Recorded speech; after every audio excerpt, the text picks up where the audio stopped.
Welcome to Skyland Education, the Education Hub. Hello students, this is Preeti. Welcome back to my channel. Students, हम token topic पढ़ रहे थे और हमने 3 tokens cover कर लिए हैं। फर्स्ट वीडियो में हमने keywords, identifiers and string in तीनों ही टोकन्स को कवर कर लिया है। इस वीडियो में हम ऑपरेटर्स, कॉन्स्टेंट्स और स्पेशल कैरेक्टर टोकन्स को कवर करेंगे। So let's start the video. Fourth token है ऑपरेटर्स। ऑपरेटर्स स्पेशल सिंबल्स होते हैं जिनका यूज़ हम किसी स्पेसिफिक फंक्शन को परफॉर्म करने के लिए करते हैं, और जिन डेटा आइटम्स पर ही हम इन ऑपरेटर्स का यूज़ करते हैं उन डेटा आइटम्स को ऑपरेंड्स कहते हैं। फॉर एग्ज़ाम्पल, यहाँ पे मैंने लिखा हुआ है C = A + B। तो इस एग्ज़ाम्पल में C, A एंड B ये तीनों हमारे ऑपरेंड्स होंगे और इक्वल एंड प्लस ये दोनों हमारे ऑपरेटर्स होंगे। नेक्स्ट एग्जांपल में हमने लिखा हुआ है A > B। तो यहाँ पे A एंड B ऑपरेंड्स हैं और ये ग्रेटर देन का जो सिंबल है ये हमारा ऑपरेटर होगा। देन नेक्स्ट एग्जांपल में हमने लिखा हुआ है A++। यहाँ पे ++ हमारा एक ऑपरेटर है जो कि इंक्रीमेंट का काम करता है, और ये जो A होगा ये हमारा ऑपरेंड होगा।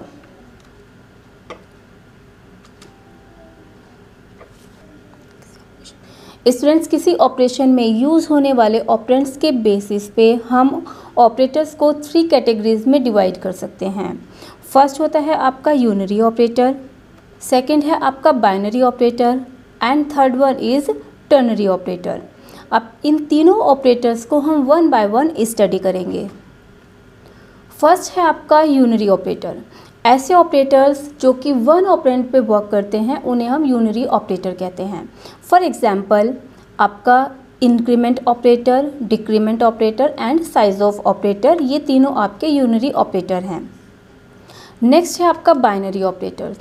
ऐसे ऑपरेटर्स जो कि 2 ऑपरेंड्स पे वर्क करते हैं वो आपके बाइनरी ऑपरेटर होते हैं। बाइनरी ऑपरेटर डिफरेंट टाइप के हो सकते हैं। फॉर एग्जांपल, अर्थमेटिक ऑपरेटर्स जैसे plus, minus, multiply, divide and mode, और रिलेशनल ऑपरेटर्स जैसे less than, equal, greater than equal, equal and not equal. Next है आपका logical operators. Logical operators 3 type के होते हैं, एंड, और, नोट। नेक्स्ट है आपका बिटवाइज ऑपरेटर। बिटवाइज ऑपरेटर में आपका left shift, right shift, bitwise and, bitwise और एटसेट्रा ऑपरेटर्स आते हैं। नेक्स्ट ऑपरेटर है आपका असाइनमेंट ऑपरेटर। असाइनमेंट ऑपरेटर भी डिफरेंट टाइप के हो सकते हैं, जैसे ये आपका असाइनमेंट ऑपरेटर ही कहलाता है। देन आपके जो ये सारे ऑपरेटर्स हैं ये आपके ऑगमेंटेड असाइनमेंट ऑपरेटर कहलाते हैं। थर्ड है आपका टर्नरी ऑपरेटर। ऐसे ऑपरेटर्स जो कि 3 ऑपरेंड्स पे वर्क करते हैं वो टर्नरी ऑपरेटर कहलाते हैं। सी लैंग्वेज में सिर्फ एक ही टर्नरी ऑपरेटर होता है जिसको हम कंडीशनल ऑपरेटर बोलते हैं, और इसका जो सिंबल होता है वो क्वेश्चन मार्क और कॉलन होता है। स्टूडेंट्स, नेक्स्ट टोकन है कांस्टेंट। कांस्टेंट का मतलब होता है कि वैल्यू का फिक्स हो जाना, यानी जब हम अपने वेरिएबल को कांस्टेंट बना देते हैं तो इसका मतलब ये होता है कि हम अब उस वेरिएबल की वैल्यू को अपने प्रोग्राम में चेंज नहीं कर सकते हैं। चलिए इसको हम थोड़ा सा और स्टडी करते हैं।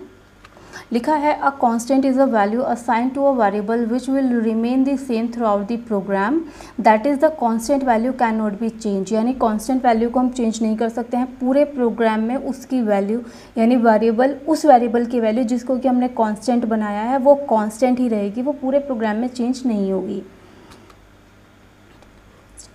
और सी लैंग्वेज में कांस्टेंट को डिक्लेयर करने के लिए हमारे पास दो मेथड होते हैं या 2 तरीके होते हैं। फर्स्ट है आपका यूजिंग कॉन्स्ट कीवर्ड और सेकंड है आपका यूजिंग हैश डिफाइंड प्रीप्रोसेसर। यहाँ पे ये वाला जो सेकंड मेथड है इसको मैं यहाँ पे डिस्क्राइब नहीं करूँगी क्योंकि ये काफ़ी लेंथी टॉपिक है और इसके लिए एक अलग से सेपरेट वीडियो ही बनेगा। तो यहाँ पे मैं सिर्फ और सिर्फ आपको इस कॉन्स्ट कीवर्ड का यूज़ करके वेरिएबल्स को कॉन्स्टेंट करना बताऊँगी। और सी प्रोग्रामिंग में जो हमारे कांस्टेंट होते हैं वो काफ़ी सारे टाइप के हो सकते हैं, जैसे आपका इंटीजर कांस्टेंट हो सकता है, फ्लोटिंग पॉइंट कांस्टेंट हो सकता है, ऑक्टल हो सकता है, हेक्साडेसिमल भी हो सकता है, कैरेक्टर कांस्टेंट भी हो सकता है और स्ट्रिंग कांस्टेंट भी हो सकता है। यानी जब हम इन जो हमारे वेरिएबल्स होते हैं जब हम उनकी वैल्यू को फिक्स कर देते हैं तो वो कांस्टेंट होता है। और ये वैल्यू जो हम वेरिएबल में स्टोर कर रहे हैं वो किसी भी टाइप की हो सकती है, वो इंटीजर भी हो सकती है, फ्लोट हो सकती है ना, कैरेक्टर हो सकती है, स्ट्रिंग हो सकती है, व्हाटएवर दैट इज़। अब कॉन्स्ट के इस कॉन्सेप्ट को हम एक एग्जांपल के थ्रू क्लियर करेंगे। यहाँ पे मैंने एक एग्जांपल लिया हुआ है और इसमें मैंने एक छोटा सा प्रोग्राम बनाया है। यहाँ पे मैंने फर्स्ट स्टेटमेंट में एक वेरिएबल बनाया है जो कि पाई है और इसकी वैल्यू भी मैंने फिक्स कर दी है जो कि 3.14 है। और ये वेरिएबल हमारा फ्लोट टाइप का है और यहाँ पे हमने इसको कांस्टेंट भी बनाया है और सिंपली मैंने यहाँ पे इसको प्रिंट करके दिखा दिया है। अब इस प्रोग्राम को मैं आपको प्रैक्टिकली रन करके दिखाती हूँ कि ये कैसे वर्क करेगा।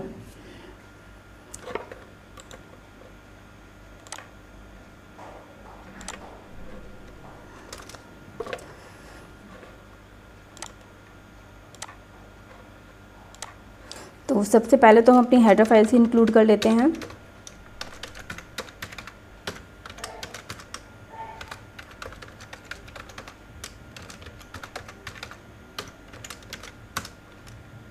और अभी हम अपना मेन फंक्शन बना लेंगे।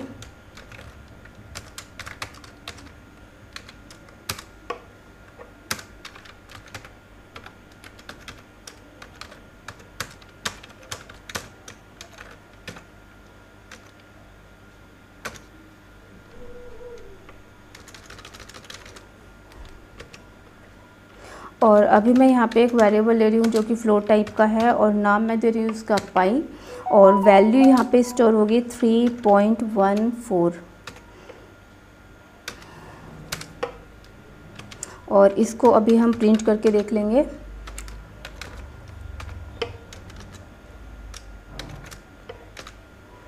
और यहाँ पे मैंने दे दिया है आउटर, यानी जो ये वाली जो लाइन है वो आउटर ब्लॉक की होगी क्योंकि अभी मैं यहाँ पे एक इनर ब्लॉक भी बनाने वाली हूँ। तो मैंने लिखा है outer pi equal /f sorry %f और यहाँ पे मैं दूंगी अपना वेरिएबल का नेम और यहाँ पे मैं भी एक और वेरिएबल लेने वाली हूँ दैट इज़ इंट a और इसकी वैल्यू मैंने दे दी है 10 और इसको भी हम प्रिंट करा के देख लेते हैं।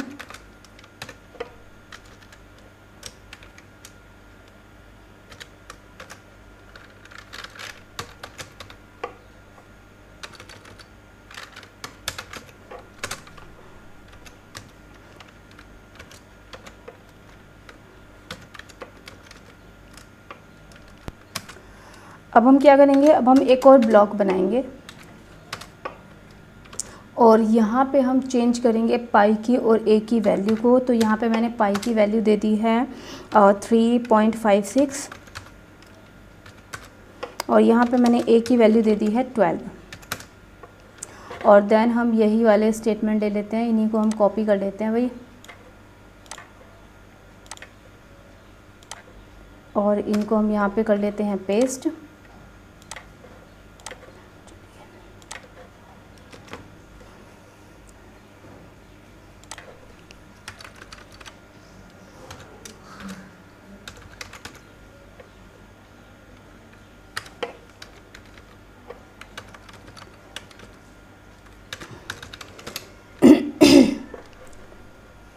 अभी हम अपने प्रोग्राम को रन करके देख लेंगे। तो स्टूडेंट्स हमारा प्रोग्राम सक्सेसफुली रन हो रहा है। जो हमारे आउटर वेरिएबल्स हैं वो भी सक्सेसफुली प्रिंट हो रहे हैं और जो हमारे इनर वेरिएबल्स हैं वो भी सक्सेसफुली प्रिंट हो रहे हैं। अभी हम क्या करेंगे, हम इस वाले वेरिएबल की वैल्यू को कांस्टेंट कर देंगे। पहली बात तो ये होता है ना कि हमें कांस्टेंट का यूज़ ही क्यों करना है। कांस्टेंट का यूज़ हम तब करते हैं जब हमें पता होता है कि इस वेरिएबल की वैल्यू फ़िक्स है। जैसे पाई होता है, पाई की वैल्यू फ़िक्स होती है, इसको हम चेंज ही नहीं करना चाहेंगे, तो इसीलिए हम इसकी वैल्यू को कांस्टेंट रख देते हैं कि अगर हम गलती से चेंज भी करना चाहें तो हमें रिमाइंड हो जाए कि यहाँ पे हमें इसकी वैल्यू को चेंज नहीं करना है। अभी हमने इसको कांस्टेंट बना दिया है। अब हम फिर से इस प्रोग्राम को रन करके देखेंगे। सो स्टूडेंट्स, आप देख सकते हैं कि यहाँ पे एरर जनरेट हो रही है। अभी जब मैंने कॉन्स्ट कीवर्ड नहीं लगाया था तो सक्सेसफुली हमारा प्रोग्राम एग्जीक्यूट हो रहा था, लेकिन जैसे ही मैंने कॉन्स्ट कीवर्ड लगा दिया हमारे प्रोग्राम में एरर शो होने लग गई है। तो ऐसा क्यों हो रहा है? क्योंकि हम यहाँ पे एक कॉन्स्ट वेरिएबल की वैल्यू को मॉडिफाई करना चाह रहे हैं, यानी हमारा जो वेरिएबल है पाई वो कांस्टेंट है और उस कांस्टेंट वेरिएबल की वैल्यू को हम चेंज करना चाह रहे हैं। तो ये पॉसिबल नहीं है, लेकिन हम यहाँ पे देख रहे हैं कि यहाँ पे हम ए की वैल्यू को भी चेंज कर रहे हैं, तो ये सक्सेसफुली हो जाएगी। अभी आप देखिए, मैं इसको हटा देती हूँ, तो अब हम इसको अगर रन करेंगे तो हमारा प्रोग्राम रन हो जाएगा। देखिए, तो यहाँ पर हमारा प्रोग्राम रन हो रहा है, लेकिन अगर हम यहाँ पे पाई की वैल्यू को चेंज करने के लिए स्टेटमेंट लगा रहे हैं तब हमारा प्रोग्राम रन नहीं हो रहा है।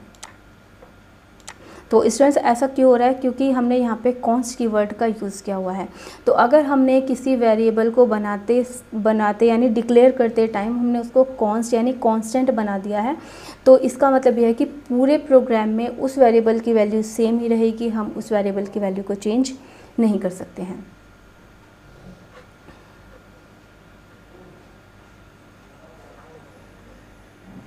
नेक्स्ट टोकन होता है स्पेशल कैरेक्टर्स। स्टूडेंट्स, आप अपने प्रोग्राम में जितने भी सिंबल्स वगैरह का यूज़ करते हैं, जैसे कर्ली ब्रेसेस हो गया और आपका स्क्वायर ब्रैकेट हो गया और आपका कोमा है, ये सभी आपके स्पेशल कैरेक्टर्स में आते हैं। तो इनको चलिए और थोड़ा फर्दर हम स्टडी कर लेते हैं। लिखा है some special characters are use in C में हम कुछ स्पेशल कैरेक्टर्स का यूज़ करते हैं and they have special meaning which can not be use for another purpose. और इनका भी जो मीनिंग होता है वो स्पेसिफिक होता है और जिस पर्पज़ के लिए इनको बनाया गया है ये सिर्फ़ और सिर्फ उसी पर्पज़ को फुलफ़िल करते हैं। इसके अलावा ये किसी भी अदर पर्पज़ के लिए यूज़ नहीं किए जा सकते हैं। जैसे सबसे पहला होता है आपका स्क्वायर ब्रैकेट। अभी हमने एरे पढ़ा था, तो जब हमने एरे में स्क्वायर ब्रैकेट के अंदर हमने जब वैल्यू दी थी उसको हम स्क्रिप्ट बोलते हैं। तो जो ये हमारे स्क्वायर ब्रैकेट्स होते हैं इनका यूज़ करके हम स्क्रिप्ट बनाते हैं, और जो वो स्क्रिप्ट होती है वो सिंगल सब स्क्रिप्ट भी हो सकती है और वो मल्टी डायमेंशनल सब स्क्रिप्ट भी हो सकती है। इस कॉन्सेप्ट को, एरे के कॉन्सेप्ट को हम आने वाले वीडियो में स्टडी करेंगे। जैसे ये आपका एक एरे है ए, और यहाँ पे जो ये स्क्रिप्ट हमने बनाई है ये हमने स्क्वायर ब्रैकेट्स के अंदर बनाई है। नेक्स्ट हमने एक और एरे लिया हुआ है बी, और ये जो हमने यहाँ पे स्क्रिप्ट बनाई हुई है ये स्क्रिप्ट मल्टी डायमेंशनल स्क्रिप्ट है। तो स्क्वायर ब्रैकेट्स का यूज़ करके हम सिंगल स्क्रिप्ट भी बना सकते हैं और हम मल्टी डायमेंशनल स्क्रिप्ट भी बना सकते हैं। नेक्स्ट स्पेशल कैरेक्टर है आपका पैरेंथेसिस। ये जो आपको गोल वाले ब्रैकेट दिख रहे हैं इनको हम पैरेंथेसिस बोलते हैं। इसका यूज़ हम किसी फंक्शन के नेम के बाद करते हैं। अगर किसी भी नेम के बाद आपको ये सिंपल ब्रैकेट्स दिख रहे हैं तो आप समझ जाइए वो किसी फंक्शन का नेम है। जैसे हमने प्रिंटफ के आगे ये ब्रैकेट्स लगाए हुए हैं, यानी हमने पैरेंथेसिस लगाए हैं, तो इसका मतलब ये है कि प्रिंटफ क्या है, एक फंक्शन है। यहाँ पे हमने एक और नेम लिखा हुआ है F1, इसके आगे भी पैरेंथेसिस लिखे हैं, लगे हुए हैं, पैरेंथेसिस लगे हैं, तो मतलब ये एक फंक्शन है। तो जब हम फंक्शन बनाते हैं या जब हमें फंक्शन को कॉल करना होता है तब भी हम इन पैरेंथेसिस का यूज़ करते हैं। नेक्स्ट है आपका कर्ली ब्रेसेस। कर्ली ब्रेसेस का यूज़ प्रोग्राम में स्कोप को बताने के लिए किया जाता है कि हमारे प्रोग्राम का स्कोप कहाँ से कहाँ तक है, या फिर हम कोई फंक्शन बना रहे हैं तो उस फंक्शन का स्कोप कहाँ से कहाँ तक है। तो कुल मिला के जो कर्ली ब्रेसेस होते हैं वो स्कोप बताते हैं, वो चाहे आपके फंक्शन का स्कोप हो या तो फिर आपके प्रोग्राम का स्कोप हो, है ना। It is use in opening and closing of code, है ना। कोड की ओपनिंग और क्लोजिंग बताते हैं कि हमारा कोड कहाँ से स्टार्ट हो रहा है और कहाँ पे उसका एंड हो रहा है। It is use in the opening and closing of the loop. और जब हम लूप बनाते हैं, जब हम लूप, ये भी कॉन्सेप्ट हम आगे पढ़ेंगे, जब हम लूप चलाएंगे तो उस लूप की भी स्टार्टिंग और क्लोजिंग बताने के लिए हम कर्ली ब्रेसेस का यूज़ करते हैं। नेक्स्ट है आपका coma.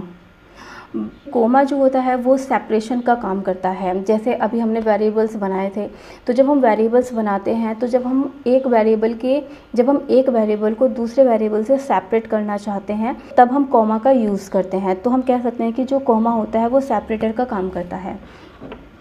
It is use for separating for more than one statement. अगर हमारे पास मोर देन वन स्टेटमेंट है तो उसको हम सेपरेट करने के लिए कॉमा का यूज़ करते हैं। फॉर एग्जाम्पल, अगर हम फंक्शन में पैरामीटर्स दे रहे हैं तो उन पैरामीटर्स को सेपरेट करने के लिए भी हमें कॉमा की रिक्वायरमेंट होगी। जैसे यहाँ पे f1 फंक्शन है और यहाँ पे हमने 3 पैरामीटर्स दिए हुए हैं। इन पैरामीटर्स को सेपरेट करने के लिए हमने कॉमा का यूज़ किया हुआ है। नेक्स्ट है आपका separating the variables when printing the value of more than one variables using a single printf statement.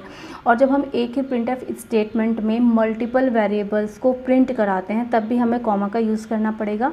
जैसे यहाँ पे हमारा प्रिंटफ फंक्शन हमने लिखा हुआ है और यहाँ पे हमने एक ही साथ 3 वेरिएबल्स को प्रिंट कराया हुआ है। जो वेरिएबल्स हैं हमारे A, B और C। तो अगर हम इन तीनों को सेपरेट करना चाहते हैं तब भी हमें कॉमा का यूज़ करना होगा। या फिर जब हमें वेरिएबल्स के नेम देने होते हैं और वेरिएबल्स के नेम को भी सेपरेट करने के लिए हम कॉमा का यूज़ करते हैं। जैसे यहाँ पे मैंने 3 वेरिएबल्स लिए हुए हैं A, B एंड C। इन तीनों को भी एक दूसरे से सेपरेट करने के लिए हमें कॉमा की रिक्वायरमेंट होगी। नेक्स्ट होता है आपका हैश या प्री प्रोसेसर। जब हम प्रोग्राम की स्टार्टिंग करते हैं, मैंने अभी तक आपको कई सारे प्रोग्राम बनवा दिए हैं। जब हम प्रोग्राम की स्टार्टिंग करते हैं तो वो हैश से ही होती है। तो हैश का यूज़ हम तब करते हैं जब हमें किसी हेडर फाइल को अपने प्रोग्राम में इंक्लूड करना होता है। तो लिखा है यहाँ पे it is use for the preprocessor directive. वही हमारे प्री प्रोसेसर डायरेक्टिव होते हैं। It basically denote that we are using the header files. ये डिनोट करते हैं कि हम अपने प्रोग्राम में किसी हेडर फाइल का यूज़ कर रहे हैं।